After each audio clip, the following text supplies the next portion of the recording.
Thank you for joining us here today in Toronto, Canada at the International Peace Festival. We are having our Q&A with director Ms. Nina Menkes, who has come from Los Angeles, Hollywood, to receive the award for her film, Brainwashed, Sex, Camera Power, which has been awarded Best Film for North America. Welcome to Toronto, Ms. Menkes. Thank you. We screened the film earlier today, just now, and we are now going to be having our Q&A. And I would like to begin by asking you, Ms. Menkes, a little bit about the history in making this film. How did it start? What was the idea and the concept behind it? And how were you able to actually, put it in effect?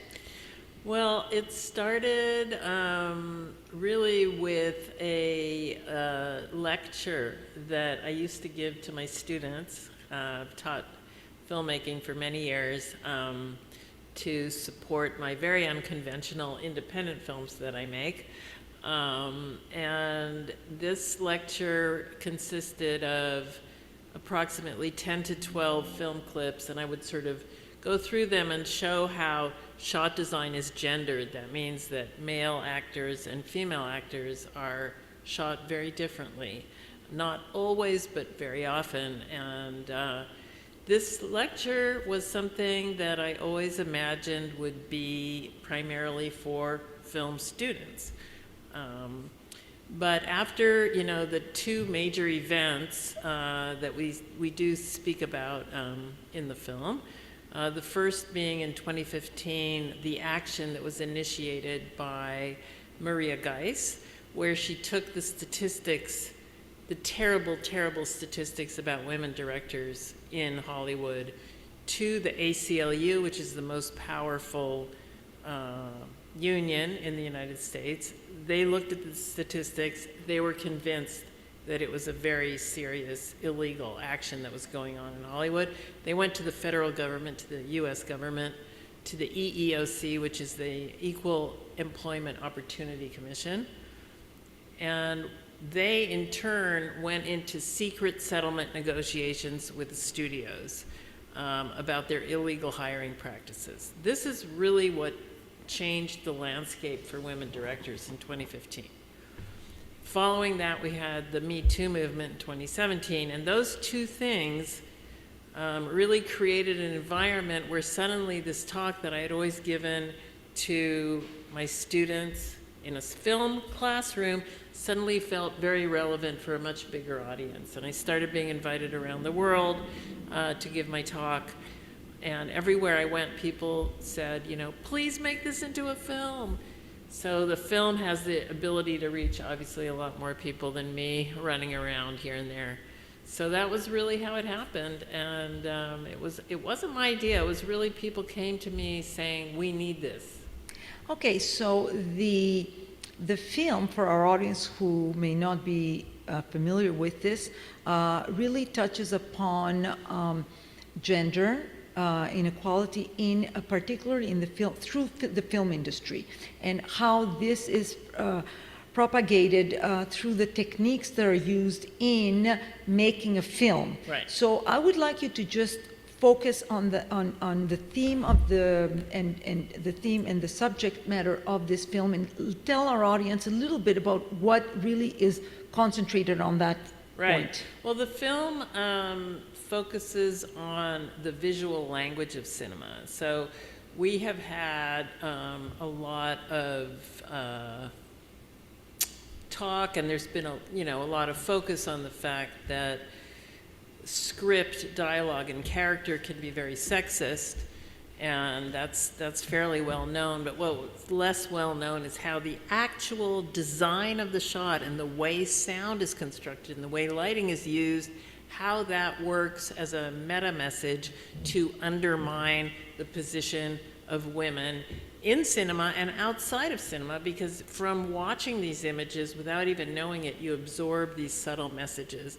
So what the film does is it looks at 200 film clips from film history starting in 1896 all the way to the present, almost the present, because we finished the film a year ago. And it shows how these techniques, these visual and audio techniques, are used systematically across decades, across genres. It can be a male director, it can be a female director. And then the film uses a triangle to show how that system of visual language ties to employment discrimination against women, especially in the film industry, and ties to the epidemic of sexual harassment and assault that was recently exposed in the MeToo movement.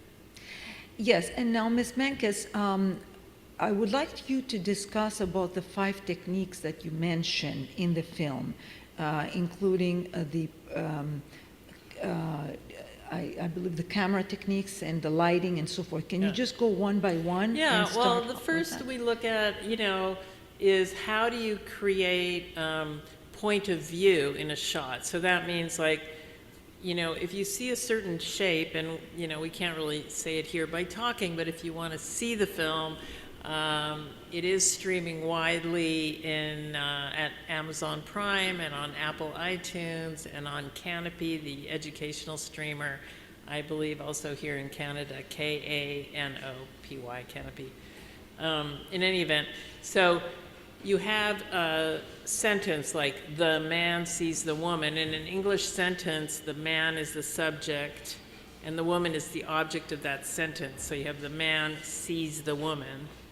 That's grammar. How does the visual shot convey that grammar? There's a way that you frame the person who is the subject, and there's a different way that you frame the person who's the object to give the audience the understanding of who is the active subject and who is the passive object.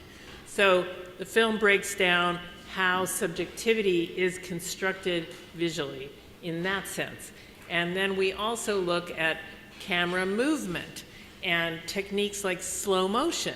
When is slow motion used on women? When is slow motion used on men? It's very different.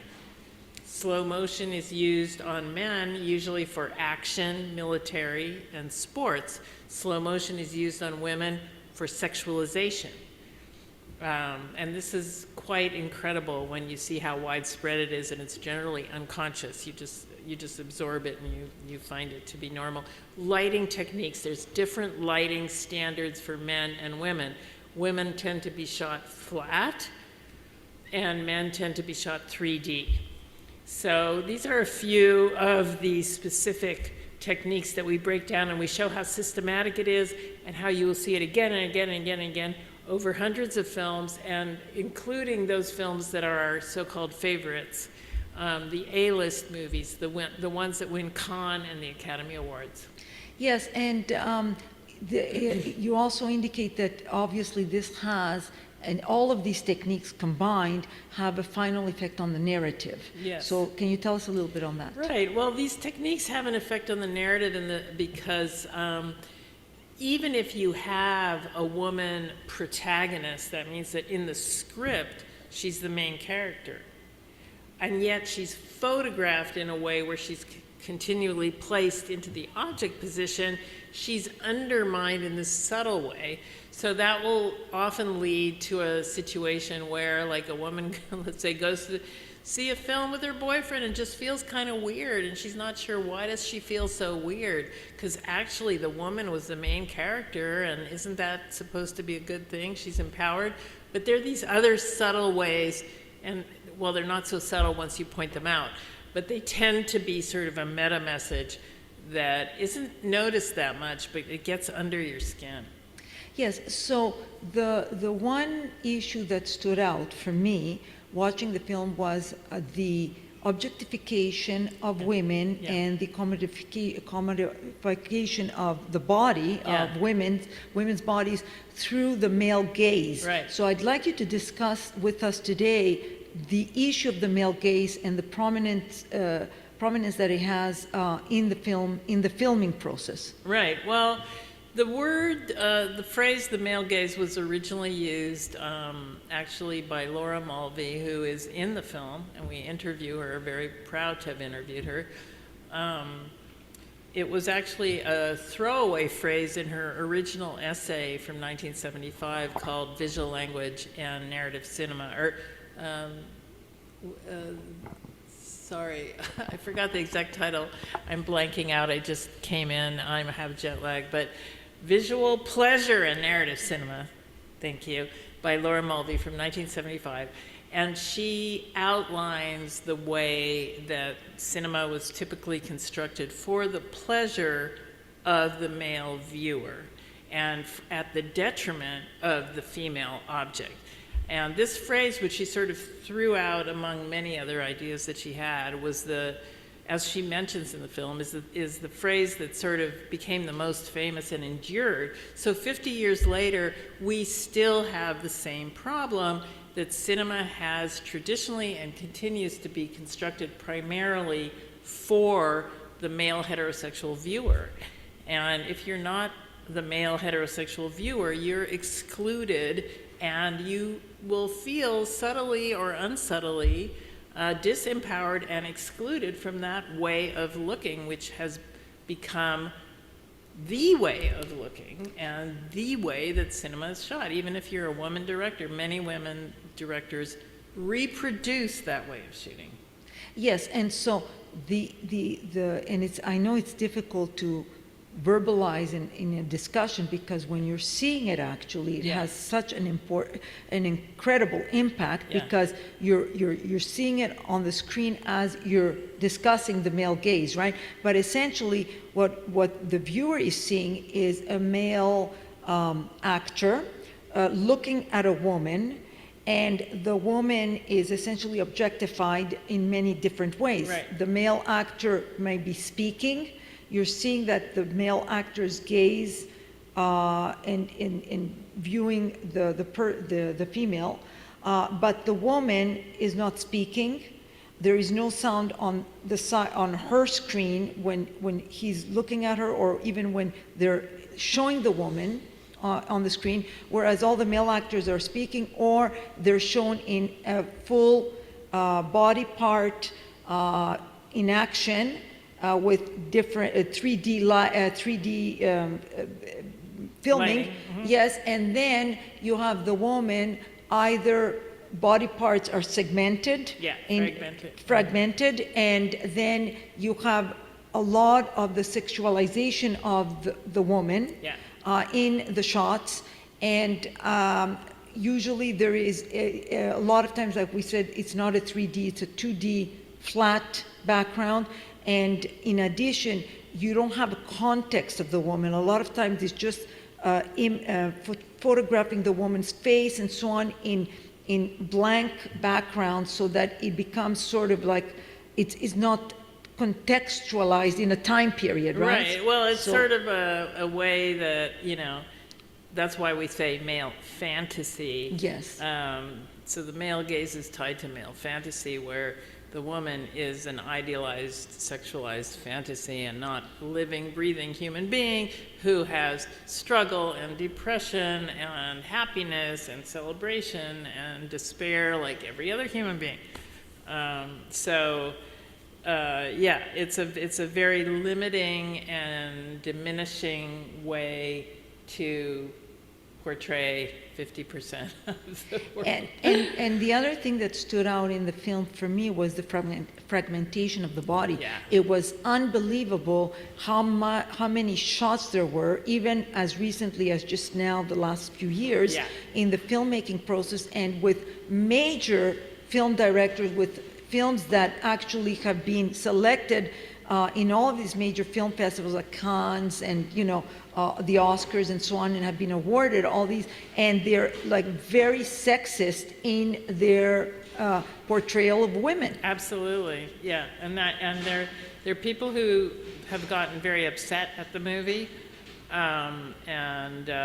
it's, I think, a friend of mine said, I love your film, but you've ruined all my favorite films now. I can never see them again. So that's, as she said, well, we didn't let the cockroaches into the kitchen, we just turned on the lights.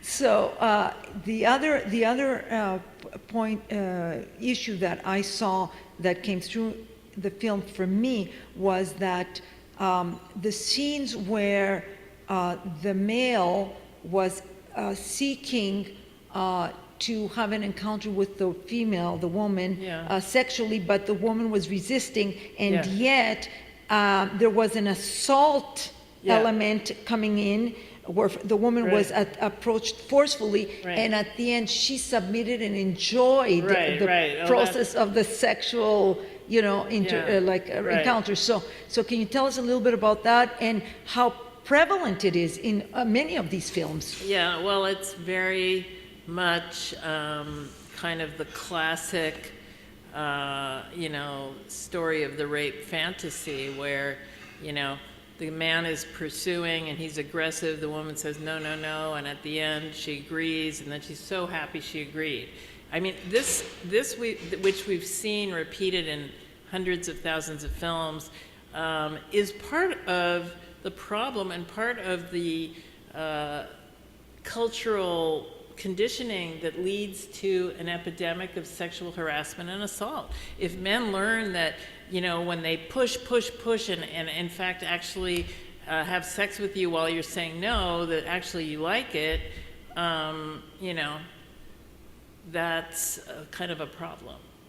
Now, in the film, you have many women directors, women in the film industry that speak about all of these matters and issues and difficulties that have been encountered in the film industry, but I only saw one man who spoke briefly, and I wanted to ask you is whether in the process of making the film were you not having any cooperation from male directors in being interviewed on this subject, or what was that I mean, was that intentional that you interviewed the female directors? Right. Actually, no, it was not intentional. We started off reaching out to a wide variety of directors. Almost all of the directors that have clips in the film, we did reach out to them through their representatives and asked them to participate, and pretty much the people who ended up in the film are the people, of course, who said yes, and the people who are not in the film are the people who said no. But it was not an idea from the day one to only pick female directors who were more or less on board with what we were saying. That just happened because, you know, they didn't cooperate. They didn't cooperate. So they were all the males that didn't cooperate. They were invited to participate, yes. Well, this is very relevant, and it's very telling, because that's what struck me in seeing the film. And as I said, there was one gentleman, but I don't know if he was, I don't believe he was even a director. I think it was someone that was in the audience and he had watched this, or maybe he was a student, but it wasn't, I did not see any male director speak to this issue.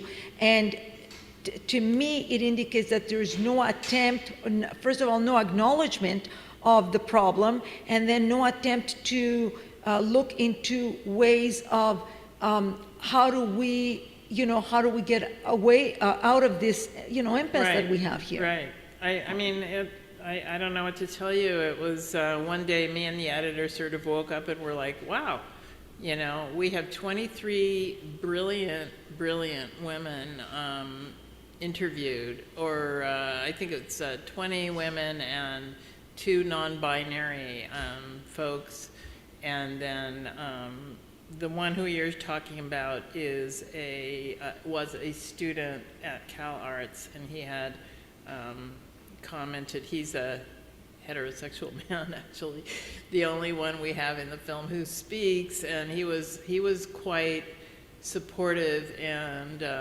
insightful, I think.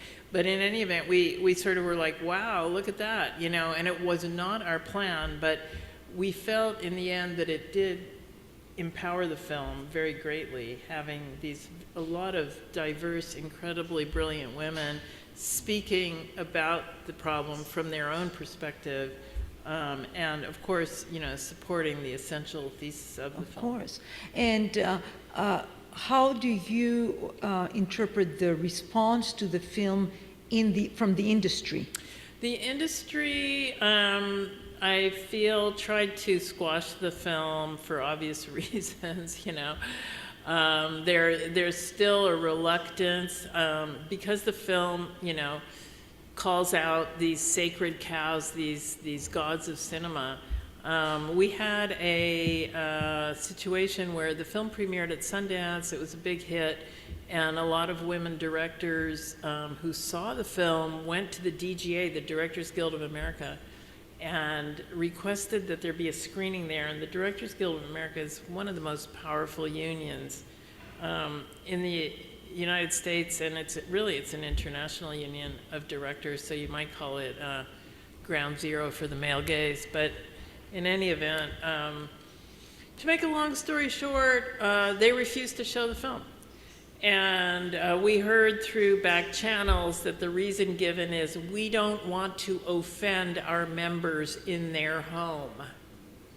So unfortunately, this is happening in, now in 2022 is when that happened, last year. There was a reluctance to allow this kind of criticism to be seen at the DGA. We had one of the women who was involved in presenting the film, Gwen Wynn at the EOS World Fund.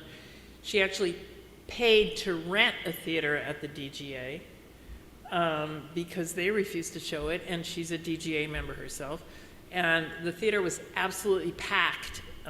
It was a packed, standing ovation screening, and but we were not invited by the DGA. And that's a good example. And a number of big celebrities, who I won't name, told us how much they adore the film, but did not want to make a public statement to that effect. So people are afraid, they're afraid to speak out against these gods of cinema. And the truth is, I'm not really speaking out against these people. I'm just saying, like, hey, let's look at this pattern. And isn't it interesting that all these people, male or female, repeat this pattern? I think that's interesting. I'm not saying that Vertigo is not a masterpiece. I think it is a masterpiece, but it's still interesting to look at how it's shot and what, cinematic conventions are seen in that film and so many other films that undermine our confidence and our ability to function in the world as full-on human beings. Exactly. And on the distribution side, was there also a backlash in terms of being able to actually distribute the film in the way that... Well, we did. The film was bought by Kino Lorber in North America, which is a very good distributor, and it was distributed theatrically in 25 cities. And it is streaming on iTunes, Apple iTunes, and Amazon Prime, and Vudu, and a number of other channels. As I mentioned, Canopy, I believe Canopy, it's also here in... Canada. And also Mubi. I believe it's on Mubi here in Canada as well, M-U-B-I. Canopy, K-A-N-O-P-Y. And so it has gotten out there. But it did not get the support of, let's say, Apple TV buying it and putting, let's say, $5 million behind the advertising, something like that. I mean, Kino Lorber is a fantastic distributor, but it's a very small art distributor. Yes. Yeah. On the subject of the pervasiveness of this type of filming and the techniques used, do you believe, from your experience in the industry, and having analyzed the practice, do you believe that it is unconscious or conscious in terms of how these camera angles and use of techniques? Well, I really can't speak to that. I can't tell you whether someone was conscious or unconscious. I think that I say this in the film. We don't know if it's conscious or unconscious, but we do know that it's deliberate. Someone made a decision. Someone who was in a power position told the camera people and the lighting and the sound people what to do. that was the director, that was the producer, that was the cinematographer. They all worked together. And these decisions, I can tell you that when I've shown the film and I've been approached by audience members after, it's not uncommon for me to hear from cinematographers, including women cinematographers, to come up and go like, oh my God, I didn't realize I was doing that. So some people are unconscious. Some people may be more conscious. We don't really know. Well, in the for example, another scene that touched me or left an impact on in my consciousness is where one of the actresses, I believe, was speaking and saying that she accepted, she had read the script, she accepted the part, and then when she got into the film, of course, all these decisions about the camera angles, what she would be doing in the scene in terms of, I think she was in a bath, in a naked scene, which she felt was embarrassing because for a prolonged time there was like all this filming with people in the studio filming, but that none of this was explicit in the script. She wasn't aware of it. So what does she do now once she's actually, you know, be in the filming process? How can she back out, or how can she complain about this when she accepted the role? Can you tell us a little bit of that experience, with actors? Well, that was pretty, I think that was really very common until recently, that actors and actresses were expected to do nude scenes, and even more than that, that, you know, sexual assault scenes were sometimes planned by the director without telling the actress because they wanted to get a realistic reaction. You know, I think Ida O'Brien spoke about this in Brainwashed. You know, you're trying to get a realistic reaction in the scene, so you don't tell the actress that it's a rape scene, or that the guy's suddenly gonna put his hand under her dress and pull down her underwear or something like that. I mean, that's not drama, that's sexual assault, to use the words of Ida O'Brien. So I think that that's gotten a little less since the MeToo movement and the rise of intimacy coordination, but it used to be very standard. And also, in terms of the issue that I guess develops from all of these situations where it leads to sexual discrimination in employment, and the one scene that was shown where someone, I believe was a director, was asking the young woman to lift her dress up and further up, and essentially in inviting someone to take a role in a film, that the actress, in this case usually women, are asked to essentially you know, show themselves visually. I think that used to be absolutely standard. You know, I mean, many actresses have talked about it. You know, they're told to show up in a bikini to an audition that, you know, has nothing to do with wearing a bikini. You know, like they're supposed. So, you know, it was the you know, that's the old story of the casting couch, and you know, how do you get ahead in Hollywood? It used to be. I mean, Marilyn Monroe spoke about this back in the day. She said, you know, most of my career is on my knees, right? So there's, I think a shift has happened since MeToo. I don't think it's quite, it used to just be like the open secret that wasn't really a secret, and now people are a little more afraid because there have been consequences. You know, Harvey Weinstein did, you know, he did go to jail, and yes. There is a sense that he was like the poster boy for it, and a lot of other people got away, but nevertheless, I think that put a damper on the just wild, wild west. You know, as a friend of mine said, you know, a young woman in the film industry is prey, and that right. Used to be the case 100%. Maybe it's better now. And the one point that was also made in the film was that the reason that this is justified, or at least accepted, particularly with the women, is because it's under a veil of glamour. Right. That it's, yes, right. So can you... Right. Yeah, I mean, I think that's, you know, that's a great way to seduce women into powerlessness, right? It's like, it's glamorous, it's sexy. There were even some people who critiqued my film and said, you know, Nina's a prude, as if complaining about women being in the objectified position is prudish, even though we present towards the end of the film many examples of very sexual scenes, very sexy scenes. The only difference is the woman is not completely objectified. So that shows you that, you know, even like highly evolved people who in general are very sharp and understand these things are so triggered by the film and what it shows that they can't really attack my argument because the argument's pretty unattackable, so they attack me.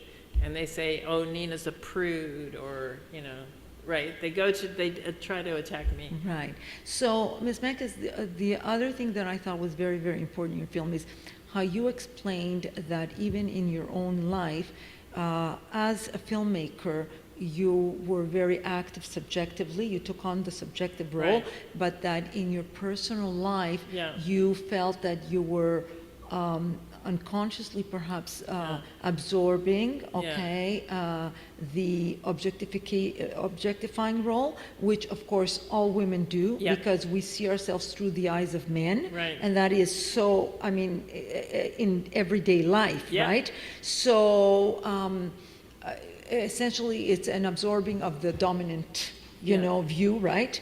Whether it's in a gender context, it's in a class context, etc. Usually that's the way that it goes. And how it became very difficult for you to be able to work under these types of conditions, Yeah, right? yeah. Can you Well, tell us a little bit about that? Yeah, I mean, I just, I think I stated something in the film that I've heard from a lot of women that they relate to, that sort of jump from the subject position to the object position. Like, you know, when you're sort of feeling like you're yourself and you're doing your work, or you're, for whatever reason, just feeling like a subject, but, you know, when you get into another situation, it was vis-a-vis, like let's say a romantic situation, that you're sort of pushed into, or you turn yourself into the object because you've been so brainwashed into associating romantic situations with being the object. So it's very schizophrenic, and there are very few women who have not felt this. In fact, one producer friend of mine told me that when she got into the film industry, she sort of made a conscious decision to become gay because she could not handle being a heterosexual woman in these meetings. It was impossible for her to negotiate that within her own self. So that's just an example of how deep this stuff goes. And not everybody has the ability or the desire to make that decision. So, you know, many people don't think that you know, your sexual orientation has anything to do with a decision at all, but that was her personal story of how she dealt with the extreme sexism and the objectification that was so automatic that she literally felt she couldn't sit in those meetings as a heterosexual woman. Another point that came out in the film was that 80% of films that are distributed worldwide are made in Hollywood. And so obviously what you are covering as a prevalent practice in the industry coming from Hollywood obviously has an impact worldwide and is global. Yes. So perhaps you can just touch on that point? Yeah, I mean, the media coming out of Hollywood is enormously influential. You know, we all know that there's been you know, awareness certainly in recent years about racist, homophobic tropes, and the fact that, you know, everyone except for the white male heterosexual hero was for a long time really marginal in cinema. I do think that you know, we have made some progress. At least there's a lot of awareness now. You know, you don't have the same, it's like at Cannes, the director of Cannes will not program 100% men in the competition. Just a few years ago, they did that, and no one said a word. Now it's embarrassing. They won't do it. So yeah, we've had some progress. However, there was an indication that I believe up until, I can't remember what year, there was only 9% female directors, and that it's even been reduced now to currently to 8% in the industry. Is that correct? Well, that's the top films, the top grossing films. Of course, we had Barbie, okay? And I think that Barbie is a great example of change. You know, whether you love the movie or not, it's certainly quite important that that film came out. It was a huge, mega money-making hit, directed by a woman, about a woman who's a subject, or at least struggling with being an object, the whole story. And, you know, it made, I don't know, $1.5 billion or something. Well, so people didn't know what the subject of the film was. They heard Barbie. Yeah, exactly. They think it's Barbie, right?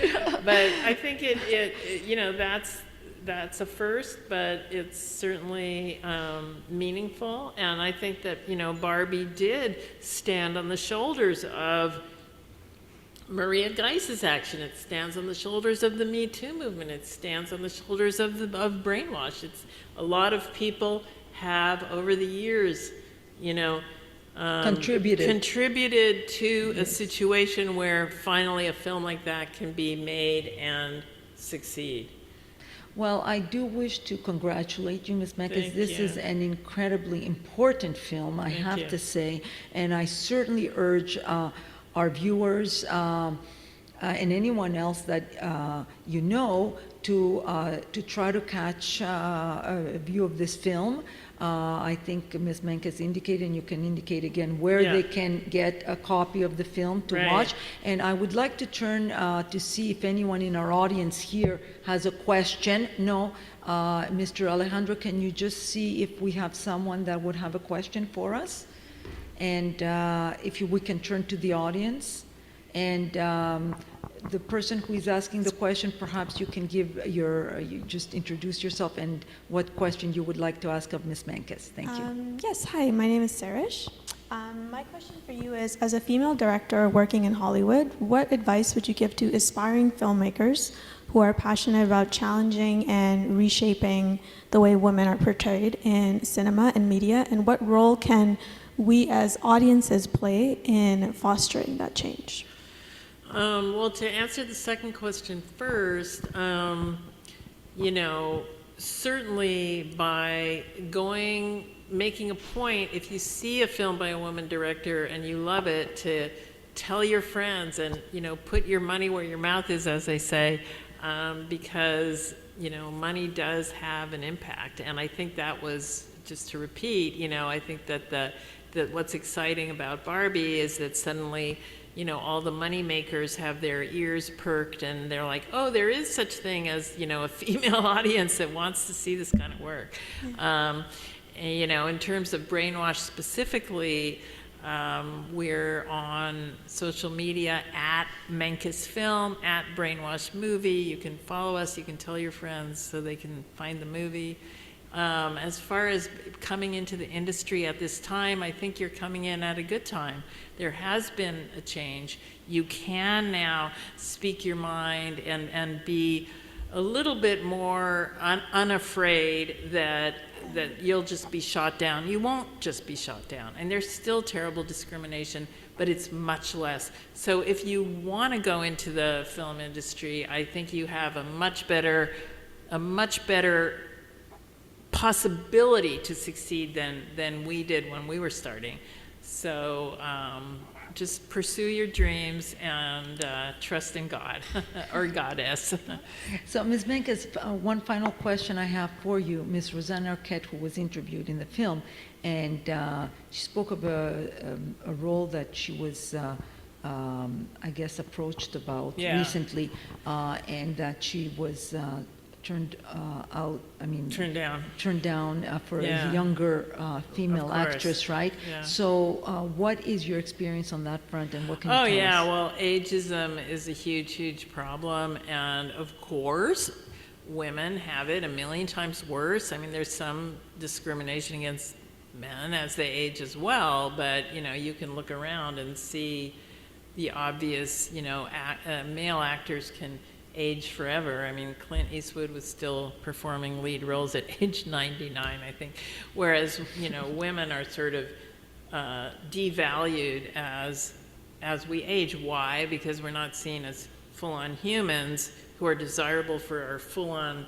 human personality, but primarily, again, of course, for the young sexualized body. So you have an actress like Nicole Kidman, who's now, I think, I don't know exactly how old, she's in mid-50s or Right, maybe I even believe late so. 50s, who is still working a lot, but she looks about 25, and she's obviously had, you know, probably hundreds of cosmetic procedures to maintain the illusion that she's not aging, and she feels obliged to do that, or she wants to do that. It's all part of the same problem, you know? So yeah, ageism is really, really severe for women because of these exact reasons. Well, thank you so very much. Thank I you. cannot thank you enough. Ms. Menkes is here in Toronto, joining us from Los Angeles, Hollywood, to receive the award for her film, Brainwashed, Sex Camera Power. It has been awarded Best Film for North America by the International Peace Festival in Toronto. And on Sunday, we are having our awards ceremony gala, and Ms. Menkes will be here to give her acceptance speech. We are going to be live streaming that as well. The ceremony is taking place between 5 to 7 p.m. Toronto time. So for any of you who are interested to watch, you're welcome to join us at that time. It will be live streamed through International Peace Festival pages on our LinkedIn and Facebook. Certainly, if you have tuned in today, you're welcome to come back at that time. We also have the Peace Ambassadors Gala tomorrow, where we are going to be also live streaming briefly regarding our Peace Ambassadors program, and that will most likely be closer to 8:30 to 9 p.m. Toronto time. So in any event, if any of you are able to, you know, join us, please do so. And this will be tonight for the gala. It's, as I said, around 8:30 or so. Toronto time, and tomorrow will be the awards ceremony. So thank you very much for all of you who have taken the time to watch this Q&A today. And again, thank you so much, Ms. Thank Menkes. you. We are so honored to have you here, and we Thank want to you. thank you for all your effort and time in making this film, which is such an important film for everyone to watch. Thank you all, Thank and you. see you next time. Okay.